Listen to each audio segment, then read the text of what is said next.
ಮನುಷ್ಯ ತನ್ನ ಬಂಧುಗಳಿಗಿಂತಲೂ ಹೆಚ್ಚಾಗಿ ಸಾಕು ಪ್ರಾಣಿಗಳನ್ನು ಪ್ರೀತಿಸುತ್ತಾನೆ. ಅವನ ಭಾವಲೋಕದಲ್ಲಿ ಅವು ಹೆಚ್ಚಿನ ಸ್ಥಾನ ಪಡೆದಿವೆ. ಕನ್ನಡದಲ್ಲಿ ಸಾಕು ಪ್ರಾಣಿಗಳ ಬಗ್ಗೆ ಇರುವ ಸಾಹಿತ್ಯ ವಿರಳ.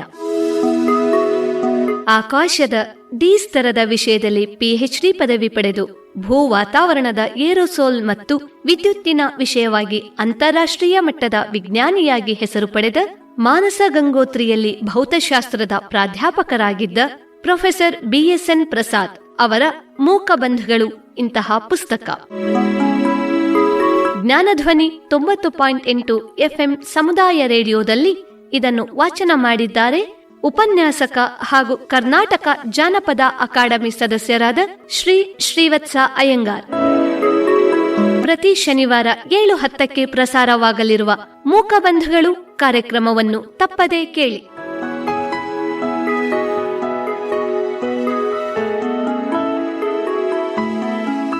ಮೈಸೂರು ವಿಶ್ವವಿದ್ಯಾನಿಲಯದ ಭೌತಶಾಸ್ತ್ರ ವಿಷಯದ ನಿವೃತ್ತ ಪ್ರಾಧ್ಯಾಪಕರಾಗಿರುವಂತಹ ಡಾಕ್ಟರ್ BSN ಪ್ರಸಾದ್ ಅವರು ರಚಿಸಿರುವಂತಹ ಮೂಕ ಬಂಧುಗಳು ಎನ್ನುವಂತಹ ಒಂದು ಸೊಗಸಾದ ಪುಸ್ತಕ. ಅದರಲ್ಲಿ ಮಿಚ್ಚಿ ನಾಯಿ ಎನ್ನುವಂತಹ ಶೀರ್ಷಿಕೆಯ ಅಡಿಯಲ್ಲಿ ಮೊದಲನೆಯ ಅಧ್ಯಾಯ ದಿನಚರಿಯ ಪುಟದಿಂದ. ಆಗಸ್ಟ್ 12, 1985 ರಾತ್ರಿ 10 ಗಂಟೆ. ಎಂದಿಗಿಂತ ಸ್ವಲ್ಪ ತಡವಾಗಿ ಊಟ ಮಾಡಿ ಕುಳಿತಿದ್ದೇವೆ. ತಂದೆಯವರು ಊಟದ ನಂತರದ ರೂಢಿಯಂತೆ ಮೂಗಿನ ಕೆಳಕ್ಕೆ ಕನ್ನಡಕ ಸರಿಸಿ ವಚನ ಭಾರತ ಓದುವುದರಲ್ಲಿ ತಲ್ಲೀನರಾಗಿದ್ದಾರೆ. ಮಡದಿ ಪದ್ಮ ನೆಗಡಿಯಿಂದಾಗಿ 2 ದಿನದಿಂದ ನರಳುತ್ತಿದ್ದು ಪಾತ್ರೆಯಲ್ಲಿನ ಬಿಸಿ ನೀರಿಗೆ ವಿಕ್ಸ್ ಹಾಕಿ ಟವಲ್ನಿಂದ ಮುಖವನ್ನು ಮುಚ್ಚಿ ಮರೆಮಾಡಿಕೊಂಡು ನೀರಿನ ಆವಿಗೆ ಮುಖ ಒಡ್ಡಿ ಹಾ ಹಾ ಎನ್ನುತ್ತಾ ಶೀತ ನಿವಾರಣೆಯ ಪ್ರಯೋಗದಲ್ಲಿದ್ದಾಳೆ. ದೊಡ್ಡ ಮಗಳು ತಾರಾ ಹೊಸದಾಗಿ ಮ್ಯಾಂಡಲಿನ್ ವಾದ್ಯ ಕಲಿಯಲು ಪ್ರಾರಂಭಿಸಿದ್ದು ಕಾಮವರ್ಧಿನಿ ರಾಗದ ಕಲಿಕೆಯಲ್ಲಿ ಎಲ್ಲರನ್ನೂ ಮರೆತಿದ್ದಾಳೆ. ಎರಡನೆಯವಳು ಹೇಮ ನಾಳೆ ದಿನದ ಸ್ಕೂಲಿಗೆ ಹಾಕಿಕೊಳ್ಳಬೇಕಾದ ಯೂನಿಫಾರಂ ಅನ್ನು ಇಸ್ತ್ರಿ ಮಾಡುತ್ತಲೇ ಹರಟೆಯನ್ನು ಸಾಗಿಸಿದ್ದಾಳೆ. ಈ ದಿನ ಸ್ಕೂಲಿನಲ್ಲಿ ನಡೆದ ಕುತೂಹಲಕಾರಿ ವಿಷಯಗಳನ್ನು ಅಂದರೆ ಅವಳಿಗನ್ಸಿದ್ದು ಬಹುಶಃ 4ನೇ ಬಾರಿ 10ನೇ ಬಾರಿಯೂ ಇರಬಹುದು ಎಲ್ಲರಿಗೂ ಮನದಟ್ಟಾಗುವಂತೆ ಹೇಳುತ್ತಿದ್ದಾಳೆ. ಅನ್ಯಾಯದ ಸಂಗತಿ ಎಂದರೆ ಅವಳು ಹೇಳುತ್ತಿರುವುದನ್ನು ಯಾರೂ ಗಮನಿಸದಿರುವುದು. ಹಾಗೆಂದು ಅವಳಿಗೆ ಗೊತ್ತಾದರೆ ಸಂಭವಿಸಬಹುದಾದ ರಾದ್ಧಾಂತಕ್ಕೆ ಹೆದರಿ ನಾನು ಪದೇ ಪದೇ ಹೂಗುಟ್ಟುತ್ತಿದ್ದೇನೆ. ಜೊತೆಗೆ ಆಗೊಮ್ಮೆ ಈಗೊಮ್ಮೆ ಅವಳ ಕಡೆ ತಿರುಗಿ ಪೆದ್ದ ನಗು ನಗುವುದೂ ನಡೆದಿದೆ. ಹಾಗೆಯೇ ಯೋಚಿಸಿದಾಗ ಮನೆಯಲ್ಲಿ ಈಗಿರುವ ಸಂತೃಪ್ತಿಯ ವಾತಾವರಣದ ಬದಲು ಹತ್ತಿರದ ಬಂಧುವೊಬ್ಬರ ಮರಣದಿಂದ ಉಂಟಾಗಬಹುದಾದ ಶೋಕ ವಾತಾವರಣವೂ ಇರಲು ಸಾಧ್ಯವಿತ್ತು. ಅದು ಸ್ವಲ್ಪದರಲ್ಲಿಯೇ ತಪ್ಪಿದೆ.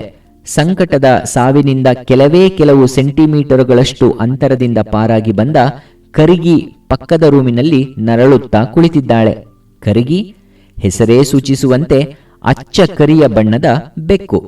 ನಾವಾಗಿಯೇ ಸಾಕಲೆಂದು ತರದೇ ಇದ್ದರೂ 1 ವರ್ಷಕ್ಕಿಂತ ಹೆಚ್ಚಾಗಿ ನಮ್ಮೊಡನೆ ಇದ್ದು 2 ದಿನದಿಂದ ನಮಗೆ ಊಟ ತಿಂಡಿಯ ಬಗ್ಗೆ ನಿರಾಸಕ್ತಿ ಬರುವಂತೆ ಮಾಡಿ ಸತ್ತೇ ಹೋಗಿದೆ ಎಂದು ಒಂದಲ್ಲ 2 ಬಾರಿ ಅನಿಸಿದ ಮೇಲೂ ಬದುಕಿ ಉಳಿದಿರುವ ಬೆಕ್ಕು. ಇಂಗ್ಲಿಷ್ನಲ್ಲಿ ಹೇಳಿಕೆಯಂತೆ ಬೆಕ್ಕಿಗೆ 9 ಜೀವಗಳಿವೆಯೋ ಇಲ್ಲವೋ, ಆದರೆ ಕರಿಗಿ ಖಂಡಿತವಾಗಿ ಈಗ 2 ದಿನದ ಹಿಂದೆ 2ನೇ ಜನ್ಮ ಪಡೆದೇ ಬಂದಿದೆ. ನಾಯಿಯ ಬಾಯಿಗೆ ಸಿಕ್ಕಿ ಗಾಯಗೊಂಡು ಪಾರಾಗಿ ಬಂದಿರುವ ಬೆಕ್ಕು ಕರಿಗಿ. ತಾರ ಹಿಂದೊಮ್ಮೆ ಅವರ ತರಗತಿಯ ಪಠ್ಯಪುಸ್ತಕ ಪಾಂಪೆಯ ಕೊನೆಯ ದಿನಗಳು ಓದಿದ ನಂತರ ಕರಿಗಿಯನ್ನು ಲಿಡಿಯಾ ಎಂದು ಕರೆಯಲು ಪ್ರಯತ್ನಿಸಿದ್ದಳು. ಎಂದರೆ ಕರಿಗಿ ಕುರುಡು ಬೆಕ್ಕು ಎಂದು ಯಾರು ಬೇಕಾದರೂ ಊಹಿಸಬಹುದು. ಆದರೆ ಕರಿಗಿ ಹುಟ್ಟು ಕುರುಡಿಯಲ್ಲ. ಅದಕ್ಕೆ ಕುರುಡುತನ ಬಂದಿರುವುದು ಗೊತ್ತಾದದ್ದು 1-2 ತಿಂಗಳ ಹಿಂದೆ. ಬೆಕ್ಕು ಕುರುಡಾಗಿದೆ ಎಂದ ಮೇಲೂ ನಾವುಗಳು ನಮ್ಮ ಮನಸ್ಸಿನ ಸಮಾಧಾನಕ್ಕೆ ಅದು ಕುರುಡಲ್ಲ, ಬೇರೇನೋ ತೊಂದರೆ ಇರಬೇಕೆಂದುಕೊಂಡೆವು. ಹೇಮ ಮೊದಲಿನಿಂದ ಹೇಳುತ್ತಿದ್ದಂತೆ ಅದು ಗಾಬರಿ ಗುಳಿಗೆ ನುಂಗಿದ ಬೆಕ್ಕು. ಮೊದಲಿನಿಂದಲೂ ಅತಿ ಹೆದರಿಕೆ. ಗಾಬರಿಯಿಂದ ಓಡಾಡುವಾಗ ಕುರ್ಚಿ ಮೇಜಿನ ಕಾಲಿಗೆ ಒಂದೊಂದು ಸಾರಿ ನಮ್ಮ ಕಾಲಿಗೂ ಮುಖ ತಗುಲಿಸಿಕೊಳ್ಳುತ್ತಿತ್ತು. ಇವೆಲ್ಲ ಹಿಂದಿನ ಕತೆ. ಈಗ ಕರ್ಗಿ ಉರ್ಫ್ ಲಿಡಿಯಾ ಕುರುಡು ಬೆಕ್ಕು. ನೆನಪಿನ ಮೇಲೆ ಓಡಾಟ, ಬಾಗಿಲು ತೆಗೆದಿರುವುದು ಮುಚ್ಚಿರುವುದು ತಿಳಿಯುವಷ್ಟು ಮಾತ್ರ ದೃಷ್ಟಿಯ ಉಪಯೋಗ. ಒಮ್ಮೊಮ್ಮೆ ಮೂತಿ ಎತ್ತಿ ಗಾಳಿ ಮೂಸುವುದನ್ನು ನೋಡಿದರೆ ಅದಕ್ಕೆ ಕಣ್ಣಿಗಿಂತ ಶ್ರವಣೇಂದ್ರಿಯದ ಉಪಯೋಗವೇ ಹೆಚ್ಚೆಂದು ಅನುಮಾನ. ನಾವು ಓಡಾಡುವಾಗಿನ ಹೆಜ್ಜೆಯ ಶಬ್ದವನ್ನೂ ಚೆನ್ನಾಗಿ ಆಲೈಸಿ ನನ್ನ ಮುಂದಿನ ಚಲನೆ ಬಗ್ಗೆ ನಿರ್ಧರಿಸುವಂತೆ ಅದರ ಈ ನಡತೆ. ಕರಿಗಿಯ ಕುರುಡುತನ ಅದರ ಪ್ರಾಣಕ್ಕೆ ಎಂದಾದರೊಂದು ದಿನ ಎರವಾಗುತ್ತದೆಂದು ನಾವೆಲ್ಲ ಮಾತನಾಡಿಕೊಂಡಿದ್ದೆವು. ಬಲಿಷ್ಠರೇ ಬದುಕುವುದು, ಸರ್ವೈವಲ್ ಆಫ್ ದ ಫಿಟ್ನೆಸ್ ಸಿದ್ಧಾಂತ ಪ್ರಾಣಿಗಳಿಗೆ ಈಗಲೂ ಅನ್ವಯಿಸುತ್ತದೆ ಎಂದೆಲ್ಲ ಮನಸ್ಸನ್ನು ಮುಂದೆ ಒದಗಬಹುದಾದ ಅನಾಹುತಕ್ಕೆ ತಾತ್ವಿಕವಾಗಿ ಸಿದ್ಧಪಡಿಸಿಕೊಂಡಿದ್ದರೂ ಕರಿಗಿ ಸತ್ತಿದೆ ಎಂದು ತೋರಿದಾಗ ನಾವೆಲ್ಲರೂ ಅತೀವ ದುಃಖಿತರೇ ಆದೆವು. ಕರಿಗಿ ಈಗಿನ ಗಾಯಗಳಿಂದ ಚೇತರಿಸಿಕೊಂಡು ಮೊದಲಿನಂತಾಗಲಿ ಎಂದು 2 ದಿನಗಳಿಂದಲೂ ಹಾರೈಸುತ್ತಿದ್ದೇವೆ. ಮಾತನಾಡದೇ ಇದ್ದು ದುಃಖ ಆತಂಕ ಉಂಟು ಮಾಡಿದವರಲ್ಲಿ ಕರಿಗಿ ಮೊದನೆಯವಳೇನಲ್ಲ, ಬಹುಶಃ ಕಡೆಯವಳೂ ಆಗಲಾರಳು. ನೆನಪಿನ ಸುಳಿಯಲ್ಲಿರುವ ನೋವು ನಲಿವಿನ ಸಂಗತಿಗಳಿಗೆ ಬೆಕ್ಕು ನಾಯಿಗಳ ಕೊಡುಗೆ ಕಡಿಮೆಯೇನಿಲ್ಲ. ಇನ್ನು ಅಧ್ಯಾಯ 2ರಲ್ಲಿ ಬೆಳಗಿನ ಚಳಿಯಲ್ಲಿ ಮಿಚ್ಚಿ ಎನ್ನುವಂಥ ಕತೆ. ನಮ್ಮ ಜೀವನದ ಆಗುಹೋಗುಗಳಲ್ಲಿ ಬೆಕ್ಕು ನಾಯಿಗಳ ಸಂಬಂಧವನ್ನು ಸೇರಿಸಿಕೊಂಡು ಈ ಕಥೆಯನ್ನು ಒಂದಾನೊಂದು ಕಾಲದಿಂದ ಪ್ರಾರಂಭಿಸುವುದಾದರೆ ಫೆಬ್ರವರಿ 1982ರಿಂದ ಶುರು ಮಾಡಬೇಕು. ಮಾಗಿಯ ಚಳಿ ಶಿವರಾತ್ರಿಗೆ ಶಿವಶಿವ ಎಂದು ಹೋಗುತ್ತದಂತೆ.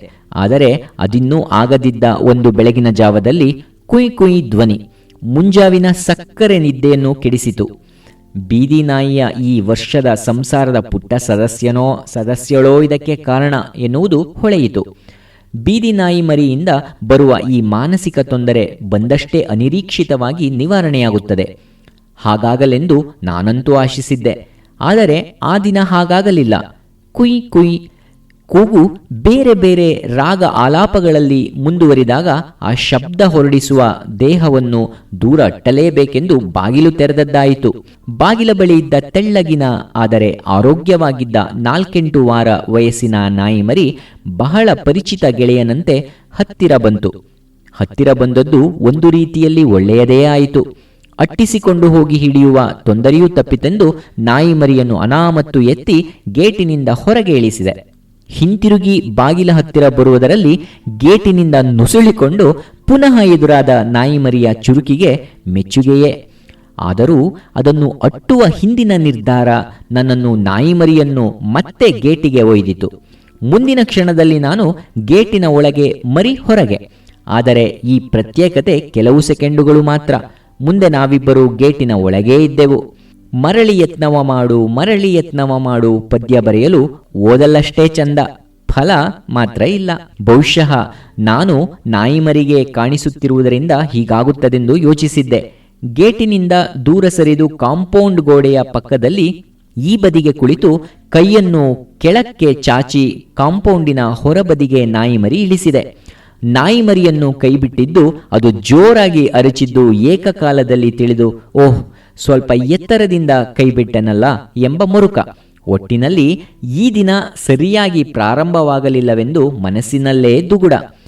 ಗೇಟಿನ ಕಡೆ ನೋಡಿದಾಗ ನಾಯಿಮರಿಯ ಸುಳಿವಿಲ್ಲ. ಸದ್ಯ ಪಾರಾದೆನಲ್ಲ ಎಂಬ ಸಮಾಧಾನದೊಂದಿಗೆ ಒಳಗೆ ಬಂದು ಬಾಗಿಲು ಭದ್ರಪಡಿಸಿದೆ. ಕಳೆದುಕೊಂಡ ನಿದ್ರೆಯಲ್ಲಿ ಸ್ವಲ್ಪವಾದರೂ ದಕ್ಕೀತೆಂಬ ಆಸೆಯಿಂದ ಮಲಗುವ ರೂಮಿನ ಕಡೆಗೆ ಹೆಜ್ಜೆ ಹಾಕಿದೆ. ಆದರೆ ಅಲ್ಲೇ ನಿಂತೆ. ಹಿತ್ತಿಲ ಬಾಗಿಲ ಬಳಿ ಏನೋ ಕೆರೆದ ಶಬ್ದ. ಸರಿ, ಮನೆಯ ಉದ್ದಕ್ಕೂ ನಡೆದು ಹಿತ್ತಲು ಬಾಗಿಲು ತೆರೆದರೆ ಕಂಡದ್ದು ಅದೇ ನಾಯಿಮರಿ. ಇದೇನೋ ಒಳ್ಳೆಯ ಜಿಗುಟು ಮರಿ ಆಯಿತಲ್ಲ, ದೂರ ಕೊಂಡೊಯ್ದು ಬಿಡುವುದೆಂದು ನಿರ್ಧರಿಸಿ ಅದಕ್ಕೆ ತಯಾರಿ ನಡೆಸಿದೆ. ಇಲ್ಲಿಯವರೆಗಿನ ಓಡಾಟ, ಬಾಗಿಲು ತೆರೆದು ಹಾಕುವ ಸದ್ದು, ನಾಯಿಮರಿಯ ದುಃಖದ ಆರ್ತನಾದ, ಈ ಎಲ್ಲ ಗಲಾಟೆಯಲ್ಲಿ ತಂದೆಯವರು ಎಚ್ಚರಗೊಂಡು ಮಲಗಿದ್ದಲ್ಲಿಂದಲೇ ಏನಪ್ಪ ಸದ್ದು ಎಂದು ಕೇಳಿದರು. ನನ್ನ ಮನಸ್ಸಿನ ಬೇಸರವನ್ನೆಲ್ಲ ಒಂದು ವಾಕ್ಯದಲ್ಲಿ ಹೇಳುವುದು ಸಾಧ್ಯವೇ? ಅಂತೂ ಏನೋ ಉತ್ತರ ಕೊಟ್ಟೆ. ಅವರಿಗೆ ಅದು ಸರಿ ಕೇಳಿಸಲಿಲ್ಲ. ಕೇಳಿಸಿದರೂ ನನ್ನ ದುಗುಡ ಅರ್ಥವಾಗಲಿಲ್ಲ. ಮತ್ತೊಮ್ಮೆ ಏನೋ ಅದು ಎಂದು ಗಟ್ಟಿಯಾಗಿಯೇ ಕೇಳಿದರು. ಉತ್ತರ ಹೇಳಿದ್ದಾಯಿತು. ಈ ಸಾರಿಯೂ ಪ್ರಶ್ನೆಗೆ ಉತ್ತರ ತಾಳೆಯಾಗಲಿಲ್ಲ. ಮತ್ತೆ ಮರಳಿ ಯತ್ನ ತಂದೆಯವರದ್ದು. ಈ ಪ್ರಶ್ನೆ ಉತ್ತರಗಳ ನಡುವೆ ಹೇಮ ಎಚ್ಚರಗೊಂಡಳು. ಇನ್ನು ಅವಳ ಪ್ರಶ್ನೆಗೆ ನನ್ನ ಉತ್ತರ ಇನ್ನೂ ನನ್ನ ತುಟಿಯಿಂದ ಹೊರಬಿದ್ದಿರಲಿಲ್ಲ. ಆ ಉತ್ತರ ನಾಯಿಮರಿಗಂತೂ ಇಷ್ಟವಾಗುವಂತಿರಲಿಲ್ಲ. ಅದು ತನ್ನ ಇರುವನ್ನು ಸೂಕ್ಷ್ಮವಾಗಿ ಆದರೆ ಹೇಮನಿಗೆ ಮನದಟ್ಟಾಗುವಂತೆ ತಿಳಿಸಿಯೇ ಬಿಟ್ಟಿತು. ಬಹುಶಃ ಹೇಮನನ್ನೇ ಹುಡುಕಿಕೊಂಡು ಬಂದ ನಾಯಿಮರಿಯ ರೀತಿಯಲ್ಲಿ. ಇಲ್ಲಿ ನನ್ನ ಸಂಸಾರದ ವಿಷಯವನ್ನು ಸ್ವಲ್ಪ ಮಾತ್ರವೇ ಹೇಳಬೇಕು. ಆಗ್ಗೆ 1.5 ವರ್ಷದ ಅಂದರೆ 1980 ಡಿಸೆಂಬರ್ ಹಿಂದೆ ತಾರಾ ಹೇಮರ ತಾಯಿ. ನನ್ನ ಪತ್ನಿ ಸ್ವರ್ಣ ತೀರಿಕೊಂಡಿದ್ದಳು. ನಾನು ಮತ್ತು ಮಕ್ಕಳು ಮತ್ತು ಹಲವು ವರ್ಷಗಳ ಹಿಂದೆ ಕೆಲಸದಿಂದ ನಿವೃತ್ತರಾಗಿದ್ದ ನಮ್ಮ ತಂದೆಯವರು ಸೇರಿದ್ದ ನಮ್ಮ ಸಂಸಾರ ಎದ್ದು ಬಿದ್ದು ಮುಗ್ಗರಿಸಿ ನಡೆಯುತ್ತಿತ್ತು. ನಮ್ಮ ತಾಯಿಯವರು ನಮ್ಮೊಡನೆ ಇರಲಿಲ್ಲ. ಬೆಂಗಳೂರಿನಲ್ಲಿ ನನ್ನ ತಮ್ಮಂದಿರ ಮನೆಯಲ್ಲಿದ್ದರು. ಆ ದಿನಗಳಲ್ಲಿ ಸಾಯಂಕಾಲ ಮಕ್ಕಳನ್ನು ತಿರುಗಾಟಕ್ಕೆ ಕರೆದುಕೊಂಡು ಹೋಗುವುದು ಒಂದು ರೀತಿಯ ದಿನಚರಿಯಾಗಿತ್ತು. ಅದೇನು ಕಾರಣವೋ ದಾರಿಯಲ್ಲಿ ಕಂಡ ನಾಯಿಗಳನ್ನು ಮಾತನಾಡಿಸುವುದು ಹೇಮಳ ಅಭ್ಯಾಸ. ಅವಳಿಗೆ ಸಾಕಲು ಒಂದು ನಾಯಿ ಮರಿಬೇಕು ಎನ್ನುವುದನ್ನು ಎಷ್ಟೆಲ್ಲ ರೀತಿಯಲ್ಲಿ ಹೇಳಬಹುದೋ ಅಷ್ಟೂ ರೀತಿಯಲ್ಲಿ ಹೇಳಿದ್ದಳು. ಅದಕ್ಕೆ ನಾನು, ನಾಯಿ ಮರಿ ತಂದರೆ ಯಾರಾದರೊಬ್ಬರು ಮನೆಯಲ್ಲಿ ಇದ್ದು ಅದನ್ನು ನೋಡಿಕೊಳ್ಳಬೇಕು ಮತ್ತು ಅದಕ್ಕೆ ಆಹಾರ ನೀರು ಕೊಡುವವರು ಯಾರು? ನೀವು ಶಾಲೆಗೆ ಹೋಗಿದ್ದು, ನಾನು ಕೆಲಸಕ್ಕೆ ಹೋಗಿ ತಾತ ಒಬ್ಬರೇ ಇದ್ದಾಗ ಅವರಿಗೆ ನಾಯಿ ನೋಡಿಕೊಳ್ಳುವುದು ಕಷ್ಟ ಎಂದು ವಿವರಿಸಿ ಸಮಾಧಾನಪಡಿಸಿ ನಾಯಿ ಮರಿ ತರುವುದು ಬೇಡವೆಂದು ಹೇಮಳನ್ನು ಒಪ್ಪಿಸಿದ್ದೆ. ಆದರೆ ಈಗ ನಾಯಿ ಮರಿ ಮನೆಯಲ್ಲಿ ಪ್ರತ್ಯಕ್ಷ. ಅದು ಬೆಳಿಗ್ಗೆ ಎದ್ದ ಕೂಡಲೇ. ಅವಳ ಬಹಳ ದಿನದ ಕೋರಿಕೆಯನ್ನು ನೆರವೇರಿಸಲು ನಾನೇ ನಾಯಿ ಮರಿಯನ್ನು ತಂದು ಅವಳಿಗೆ ಅಚ್ಚರಿಯನ್ನು ಸಂತಸವನ್ನು ಉಂಟು ಮಾಡುತ್ತಿದ್ದೇನೆಂದು ಹೇಮ ತಿಳಿಸಿದಳು. ನನ್ನನ್ನು ಅಕ್ಕರೆಯಿಂದ ಮುದ್ದಾಡಿ ಹೇಮ ಕೃತಜ್ಞತೆಯನ್ನೂ ಸೂಚಿಸಿದ್ದಾಯಿತು. ಅವಳ ಈ ಸಂಭ್ರಮದಲ್ಲಿ ಎದುರುಗಿರುವುದು ಬೀದಿಯ ನಾಯಿಮರಿ, ಅದನ್ನು ಹೊರಗೆ ಹಾಕಲೇಬೇಕು ಎನ್ನುವ ನನ್ನ ವಾದ ಮತ್ತು ಮಾತು ಕ್ರಮೇಣವಾಗಿ ಕ್ಷೀಣಿಸುತ್ತಿತ್ತು. ಈ ಹಿಂದೆಲ್ಲ ನಾಯಿಮರಿಯ ವಿಷಯದಲ್ಲಿ ನಡೆಯುತ್ತಿದ್ದ ನನ್ನ ಹೇಮಳ ಜಿಜ್ಞಾಸೆ ತಂದೆಯವರಿಗೆ ತೀರಾ ಪರಿಚಿತ. ನಾಯಿಮರಿ ತರುವುದು ಬೇಕೇ ಬೇಡವೇ ಇತ್ಯಾದಿ ಕೇಳಿ ಬೇಸತ್ತಿದ್ದ ಅವರು ಒಂದು ನಿರ್ಧಾರಕ್ಕೆ ಆ ಕ್ಷಣವೇ ಬಂದರು. ಅವರ ಅಪ್ಪಣೆ ಹೊರಟಿತು. ಹೋಗಲಿ ಬಿಡ, ಮಗು ಅಷ್ಟೊಂದು ಸಾರಿ ನಾಯಿ ಮರಿ ಕೇಳುತ್ತೆ, ಸದ್ಯಕ್ಕೆ ಮರಿ ಇರಲಿ, ದೊಡ್ಡದಾದ ಮೇಲೆ ನೀನೇ ಇರು ಎಂದರೂ ಇರುವುದಿಲ್ಲ, ಅದೇ ಹೋಗುತ್ತೆ ಎಂದರು. ಕಡೆಯಲ್ಲಿ ಆದದ್ದು ಅದೇ ರೀತಿ. ಆದರೆ ಅವರು ತಿಳಿದುಕೊಂಡಂತೆ ಅಲ್ಲ. ಅದು ನಡೆದದ್ದು 2 ವರ್ಷಗಳ ನಂತರ. ಅಂತೂ ನಾಯಿಮರಿ ನಮ್ಮ ಮನೆಗೆ ಬಂದದ್ದಾಯಿತು.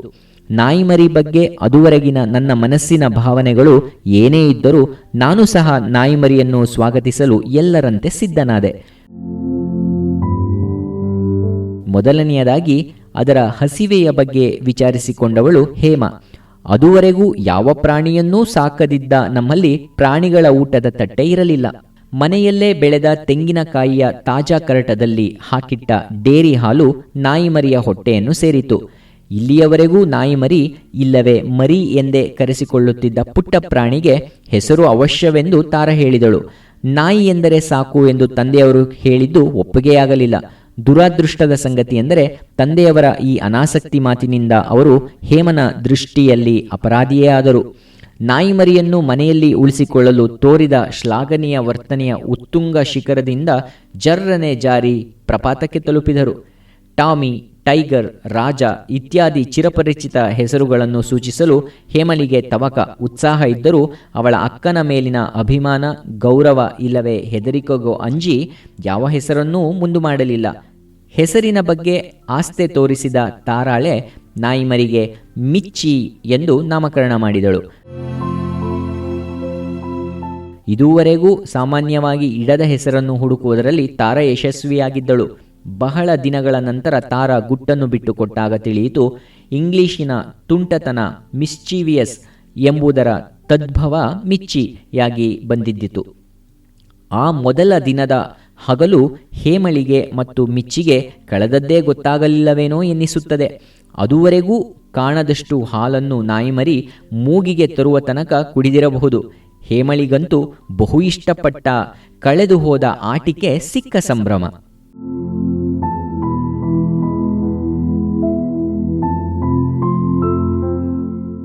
ಒಡೆತನದ ವ್ಯಾಜ್ಯ. ನಮ್ಮ ಮನೆಯ ಹಿಂಭಾಗದಲ್ಲಿ ಬೇಡದ ಸಾಮಾನುಗಳನ್ನು, ಅಂದರೆ ಈ ಸಾಮಾನುಗಳನ್ನು ಏತಕ್ಕಾಗಿ ಉಳಿಸಿಕೊಂಡಿದ್ದೇವೋ ಈಗಲೂ ಅರ್ಥವಾಗುತ್ತಿಲ್ಲ, ಶೇಖರಿಸಲು ಮತ್ತು ಹೇಮನ ಸೈಕಲ್ಲು, ನನ್ನ ದ್ವಿಚಕ್ರ ವಾಹನಗಳನ್ನು ನಿಲ್ಲಿಸಲು ಒಂದು ಕೋಣೆ ಇದ್ದು ಅದಕ್ಕೆ ಒಂದು ಅಟ್ಟವೂ ಇತ್ತು. ಅಟ್ಟದಲ್ಲಿಯೂ ಸಹ ಮತ್ತಷ್ಟು ಬೇಡದ ಸಾಮಾನುಗಳ ಜೊತೆಗೆ ಮನೆಯಲ್ಲಿ ಬೆಳೆಯುವ ತೆಂಗಿನಕಾಯಿಗಳಲ್ಲಿ ಖರ್ಚಾಗಿ ಉಳಿದವನ್ನು ಕೊಬ್ಬರಿಗಾಗಿ ಇಡುತ್ತಿದ್ದೆವು.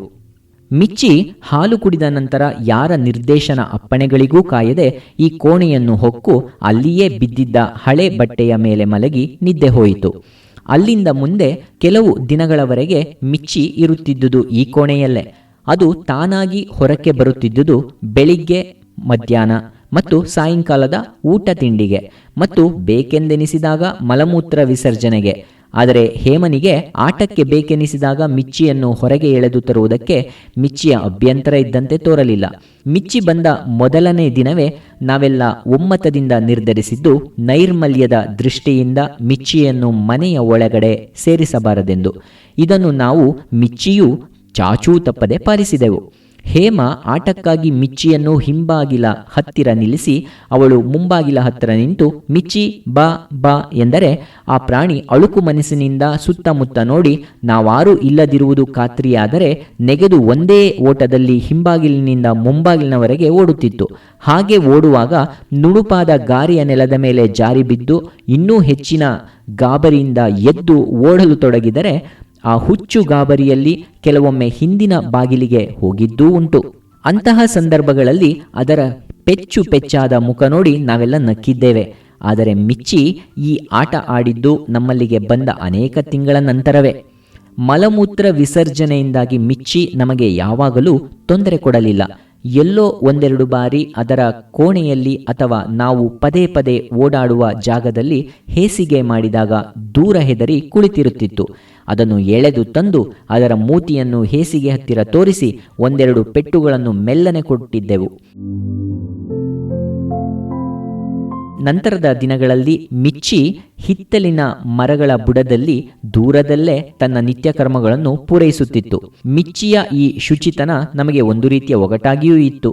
ಈ ನಾಯಿಮರಿ ಬಹುಶಃ ಯಾರ ಮನೆಯಲ್ಲೋ ಸಾಕಿದ ಮರಿಯಾಗಿದ್ದು ಸಾಕಷ್ಟು ರೀತಿ ನಡತೆಗಳನ್ನು ಕಲಿತು ದಾರಿ ತಪ್ಪಿಸಿಕೊಂಡು ಬಂದ ಮರಿ ಆಗಿರಬಹುದೇನೋ ಎಂಬ ಅನುಮಾನವೂ ಬರುತ್ತಿತ್ತು.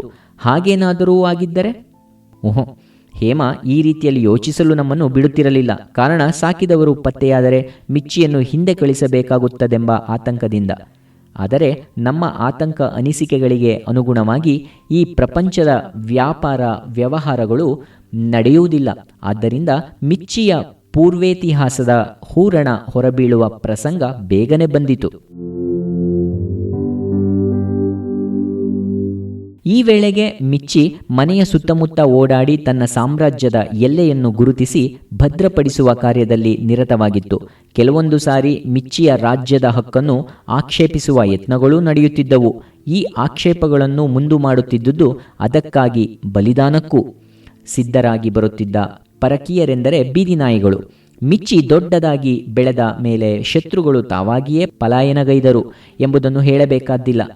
ಆದರೆ ಈಗ ಮಿಚ್ಚಿ ಇನ್ನೂ ದೊಡ್ಡ ಬಲಿಷ್ಠ ಶಕ್ತಿಶಾಲಿ ನಾಯಿಯಾಗದೆ ಕೇವಲ ಯಕಶ್ಚಿತ್ ಕುನ್ನಿಯಾದ್ದರಿಂದ ಹೊರಗಿನ ನಾಯಿಯನ್ನು ಕಂಡರೆ ತನ್ನ ಚಕ್ರಾಧಿಪತ್ಯವನ್ನು ಬಿಟ್ಟು ಓಡಿ ಹೋಗಿ ಶೆಡ್ಡಿನ ಕೋಣೆ ಸೇರುತ್ತಿತ್ತು.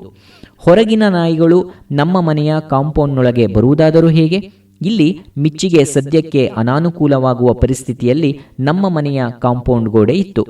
ನಮ್ಮ ಮನೆಯ 3 ದಿಕ್ಕುಗಳಲ್ಲಿ ಹಿಂದೆ, ಮುಂದೆ ಮತ್ತು ಬಲ ಪಕ್ಕಗಳಲ್ಲಿ ಕಾಂಪೌಂಡ್ ಗೋಡೆ ಇತ್ತು.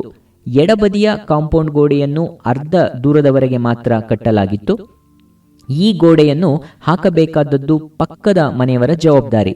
16 ವರ್ಷಗಳ ಹಿಂದೆ ಪೂರ್ತ ಮನೆಯನ್ನು ಈ ಅರ್ಧ ಗೋಡೆಯನ್ನು ಕಟ್ಟಿದವರಿಂದ ಮನೆಯ ಮಾಲೀಕತ್ವ ಕೈ ಬದಲಾಗಿತ್ತು. ಈಗ ವಾಸ ಮಾಡುತ್ತಿರುವವರು ಮೊದಲಿಗೆ ಮನೆ ಕಟ್ಟಿಸಿದವರಲ್ಲ. ಅಷ್ಟೇಕೆ ಅವರು ಮನೆಯ ವಾರಸುದಾರರೂ ಆಗಿಲ್ಲದೆ ಬಾಡಿಗೆಗೆ ಮಾತ್ರ ಇದ್ದರು. ಆದ್ದರಿಂದ ಅರ್ಧ ಕಟ್ಟಿರುವ ಗೋಡೆಯ ಚಿಂತೆ ಅವರಿಗಿರಲಿಲ್ಲ. ಅದರ ಜೊತೆಗೆ ನಮ್ಮ ಪಕ್ಕದ ಮನೆಯ ಮುಂಭಾಗದ ಗೋಡೆಗೆ ಗೇಟು ಎಂಬ ತಡೆಯೂ ಇರಲಿಲ್ಲ. ಈ ತೆರೆದ ದ್ವಾರದಿಂದ ಹೊರಟ ದನ, ಕರು, ನಾಯಿಗಳು ಸಲೀಸಾಗಿ ನಮ್ಮ ಮನೆಯ ಹಿಂಭಾಗಕ್ಕೂ ಬರಬಹುದಾಗಿತ್ತು. ಈ ಪ್ರಾಣಿಗಳಿಗೆ ಸಾರ್ವಜನಿಕ ರಸ್ತೆ ಇದಲ್ಲ ಎಂಬುದನ್ನು ತಿಳಿಯಪಡಿಸುವುದು ಸಾಧ್ಯವಿಲ್ಲವಾದ್ದರಿಂದ ಇವುಗಳ ಆಕ್ರಮಣ, ಅತಿಕ್ರಮಣ ತಡೆಯಲು ನಮ್ಮ ಮನೆಯ ಹಿಂಭಾಗದ ಎಡ ತುದಿಗೆ ತಾತ್ಕಾಲಿಕ ತಡೆಯನ್ನು ನಾನು ಆಗಾಗ ನಿರ್ಮಿಸುತ್ತಲೇ ಇರುವುದು ಅನಿವಾರ್ಯವಾಗಿತ್ತು. ನನ್ನಿಂದ ರೂಪಿತವಾದ ತಡೆ ದನಕರುಗಳನ್ನು, ಅದು ಅಲ್ಪ ಸ್ವಲ್ಪ ಸಂಸ್ಕೃತಿ ಇರುವಂಥವು ದನಕರುಗಳನ್ನು ತಡೆಯುತ್ತಿತ್ತೆ ವಿನಃ ಸಣ್ಣ ದೇಹದ ನಾಯಿಗಳನ್ನಲ್ಲ. ಈಗ ನಮ್ಮ ಮನೆಯ ಪರಿಸರದಲ್ಲಿ ಹೊಸ ಶ್ವಾನದ ಚಕ್ರಾಧಿಪತ್ಯ ಸ್ಥಾಪನೆಯ ಸಿದ್ಧತೆಯನ್ನು ಸಹಿಸಲಾರದೆ ಘೋರಿ ಗಜನಿಗಳು ಆಕ್ರಮಣ ನಡೆಸುವುದು ಸಹಜವೇ. ಮಿಚ್ಚಿ ಈಗ ನಮ್ಮ ನಾಯಿಯಾದ್ದರಿಂದ ನಾವು ಸಹ ಕೋಲು ಕಲ್ಲುಗಳಿಂದ ಸಜ್ಜಾದ ನಂತರವೇ ಈ ಪರಕೀಯರ ದಾಳಿ ಕ್ರಮೇಣವಾಗಿ ಕಡಿಮೆಯಾಗಿ ಮಿಚ್ಚಿ ಸ್ವತಂತ್ರವಾಗಿ ನಮ್ಮ ಮನೆಯ ಸುತ್ತ ಅಡ್ಡಾಡುತ್ತಿತ್ತು. ಆದರೆ ಮಿಚ್ಚಿ ಅಪ್ಪಿತಪ್ಪಿಯೂ ಬೀದಿಗೆ ಹೋಗುತ್ತಿರಲಿಲ್ಲ. ಅಷ್ಟೇಕೆ ಮುಂದಲ ಗೇಟಿನ ಮೂಲಕ ಮೊದಲ ದಿನ ಒಳ ಬಂದಿದ್ದು ಹೊರ ದಾಟಿರಲೂ ಇಲ್ಲ. ಮಿಚ್ಚಿಯ ಈ ಮನೆಗೂಳಿತನದಿಂದಾಗಿ ನಾವು ಅದನ್ನು ಕಟ್ಟಿಹಾಕಲು ಯೋಚಿಸಿಯೇ ಇರಲಿಲ್ಲ. ಸಾಯಂಕಾಲ ಮಕ್ಕಳು ಬೀದಿಯಲ್ಲಿ ಆಟವಾಡುತ್ತಿದ್ದರೆ ಮಿಚ್ಚಿ ಗೇಟಿನ ಬದಿಗೆ ನಿಂತು ಕತ್ತನ್ನು ಗೇಟಿನ ಕಟಕಟೆಯಲ್ಲಿ ಸ್ವಲ್ಪವೇ ಚಾಚಿ ಮಕ್ಕಳ ಆಟಕ್ಕೆ ಪ್ರೇಕ್ಷಕನಾಗಿರುತ್ತಿತ್ತು. ಆಟದ ಮಧ್ಯೆ ಹೇಮ ಗೇಟಿನತ್ತ ಬಂದರೆ ಮಿಚ್ಚಿ ಬಾಲ ಅಲ್ಲಾಡಿಸಿ ಸಣ್ಣದಾಗಿ ಬೊಗಳಿ ತನ್ನ ಇರುವಿಕೆಯನ್ನು ತಿಳಿಸುತ್ತಿತ್ತು. ಆಗ ಹೇಮ ಹತ್ತಿರ ಬಂದು ಅದರ ತಲೆ ತಟ್ಟಿ ಒಂದೆರಡು ಮುದ್ದಿನ ಮಾತು ಆಡಿದರೆ ಅದಕ್ಕೂ ಸಮಾಧಾನ, ಹೇಮಳಿಗೂ ಸಮಾಧಾನ. ಅದೊಂದು ಭಾನುವಾರ ಸಾಯಂಕಾಲ. ನಿತ್ಯಕ್ಕಿಂತ ಹೆಚ್ಚಿನ ಗದ್ದಲ ಮತ್ತು ಭರದಿಂದ ಹೆಣ್ಣು ಮಕ್ಕಳು ಕುಂಟಬಿಲ್ಲೆ, ಕಣ್ಣ ಮುಚ್ಚಾಲೆ ಆಟ ಬೀದಿಯಲ್ಲಿ ನಡೆದಿತ್ತು. ಆ ಗದ್ದಲದ ನಡುವೆ ಅಯ್ಯೋ, ನಮ್ಮ ನಾಯಿಮರಿ ಮಂಜು ಇಲ್ಲೇ ಇದೆಯಲ್ಲೇ ಎಂದು ಪರಿಚಯವಿಲ್ಲದ ಹೊಸ ಕೀರಲು ಧ್ವನಿ ಗೇಟಿನ ಬಳಿ ಕೇಳಿಸಿತು. ವಿಷಯ ತಿಳಿಯಲು ನಾನು ಹೊರಬಂದೆ. ಗೇಟಿನ ಹೊರಗೆ ಹೇಮನ ವಯಸ್ಸಿನ 4 ಮಕ್ಕಳು ಗುಂಪು ಕೂಡಿ ನಿಂತು ಮಂಜು ಬಾ ಬಾ ಎಂದು ಮಿಚ್ಚಿಯನ್ನು ಕರೆಯುತ್ತಿದ್ದಾರೆ. ಮಿಚ್ಚಿ ಹೊರಗೆ ಹೋಗುತ್ತಿಲ್ಲ, ಆದರೆ ವ್ಯಕ್ತಿಯನ್ನು ಗುರುತು ಹಿಡಿದಂತೆ ಬಾಲ ಅಲ್ಲಾಡಿಸುತ್ತಿದೆ. ನನ್ನನ್ನು ಕಂಡ ಕೂಡಲೇ ಆ ಗುಂಪಿನ ಹುಡುಗಿಯೊಂದು ರೀ ಇದು ನಮ್ಮ ನಾಯಿ ಮರಿ ರೀ, ಮಂಜು ಅಂತ ಕರೀತಿದ್ದೆವು, ತಪ್ಪಿಸಿಕೊಂಡು ಬಂದಿದೆ ರೀ, ಮರಿನ ತಗೊಂಡು ಹೋಗ್ತೀವ್ರಿ ಎಂದಳು. ಮರುಕ್ಷಣದಲ್ಲೇ ಹೇಮ ಮತ್ತು ಅವಳ ಗುಂಪು ಸಹ ಅಲ್ಲಿ ಪ್ರತ್ಯಕ್ಷ. ಮಿಚ್ಚಿಯನ್ನು ಗುರುತು ಹಿಡಿದು ಈಗ ಕರೆದೊಯ್ಯಲು ಸಿದ್ಧರಾಗಿದ್ದ ಮಕ್ಕಳು ಮುಂದಿನ ಬೀದಿಯವು. ಮಿಚ್ಚಿಯು ಮಲಮೂತ್ರ ವಿಸರ್ಜನೆಯಲ್ಲಿ ತೋರುತ್ತಿದ್ದ ಶುಚಿತ್ವದ ಕಾರಣ ಜೊತೆಗೆ ಅದರ ಪೂರ್ವಾಶ್ರಮದ ಮಾಹಿತಿ ನನಗೆ ಕೂಡಲೇ ದೊರೆಯಿತು. ನಾನು ಸರಿ ಮಗು, ನಿಮ್ಮ ಮನೆ ನಾಯಿ ಮರಿಯೇ ಆದರೆ ತೆಗೆದುಕೊಂಡು ಹೋಗು ಎಂದು ಹೇಳಿ ಗೇಟು ತೆಗೆದೆ. ಆದರೆ ಈ ನನ್ನ ತೀರ್ಪಿಗೆ ಹೇಮ ಹೇಗೆ ಬದ್ಧಳಾದಳು? ಮುಂದಿನ ಕೋರ್ಟು ವ್ಯವಹಾರಕ್ಕೆ ಅವಳು ಅವಳ ಸ್ನೇಹಿತೆಯರು ಸಿದ್ಧರಾದಂತೆ ತೋರಿತು. ಮೊದಲ ಪ್ರಹಾರ ಹೇಮನಿಂದ ಮಿಚ್ಚಿಯ ಹಿಂದಿನ ಒಡತಿಗೆ. ನಾವೇನು ನಿಮ್ಮ ಮನೆಗೆ ಬಂದು ನಾಯಿ ಮರಿನ ಎತ್ತುಕೊಂಡು ಬಂದಿಲ್ಲ, ಅದೇ ನಮ್ಮ ಮನೆಗೆ ಬಂದಿದೆ. ಅದು ಬಂದು ಎಷ್ಟೋ ದಿನಗಳಾದರೂ ಅದನ್ನು ಹುಡುಕದೇ ಇದ್ದು ಈಗ ಚೆನ್ನಾಗಿ ಕಾಣುತ್ತಿರುವ ಮರಿನ ಎತ್ತುಕೊಂಡು ಹೋಗಲು ಪ್ಲಾನ್ ಮಾಡಿದ್ದೀಯಾ? ಅದು ಬಂದಾಗ ಬಹಳ ಬಡಕಲಾಗಿತ್ತು, ನಾವು ಚೆನ್ನಾಗಿ ಬೆಳೆಸಿದ್ದೇವೆ, ಈಗ ನಾಯಿ ಮರಿ ಕೊಡಲ್ಲ, ಹೋಗು ಎಂದು ಮಿಚ್ಚಿಯ ಈಗಿನ ಒಡತಿ ಗೇಟಿಗೆ ಅಡ್ಡಲಾಗಿ ನಿಂತಳು. ನ್ಯಾಯ ಏನಾದರೂ ದೊರೆಯುವುದಿದ್ದರೆ ಅದು ನನ್ನಿಂದಲೇ ಸಾಧ್ಯವೆಂದು ಮಂಜುವಿನ ಮೂಲ ಒಡತಿ ಹೇಮನ ಇರುವಿಕೆಯನ್ನ ನಿರಾಕರಿಸಿ ನನ್ನನ್ನೇ ಕೇಳಿದಳು. ರೀ ಅದನ್ನು ಮಂಜು ಅಂತ ಕರೆದರೆ ಹತ್ತಿರ ಬರುತ್ತೆ ರೀ, ಅದು ನಮ್ಮದೇ ರೀ, ಕೊಡಿಸ್ರಿ. ಇದಕ್ಕೆ ಹೇಮಳ ಉತ್ತರ ಸಿದ್ಧವಾಗಿತ್ತು. ಮಿಚ್ಚಿ ಅಂತ ಕರೆದ್ರೂ ಬರುತ್ತೆ, ಆದ್ರಿಂದ ಅದು ನಮ್ಮದೇ. ಈ ಬಿಕ್ಕಟ್ಟಿನ ವಿಷಯವನ್ನು ವಾದಿ ಪ್ರತಿವಾದಿಗಳಿಬ್ಬರು ಅಲ್ಲಿಯೇ ಪರೀಕ್ಷಿಸಿಯೂ ಬಿಟ್ಟರು.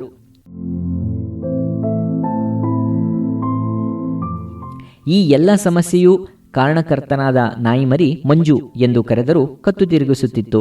ಮಿಚ್ಚಿ ಎಂದದ್ದಕ್ಕೂ ಅಷ್ಟೇ ಒಲವಿನಿಂದ ದೇಹ ಕುಣಿಸುತ್ತಿತ್ತು.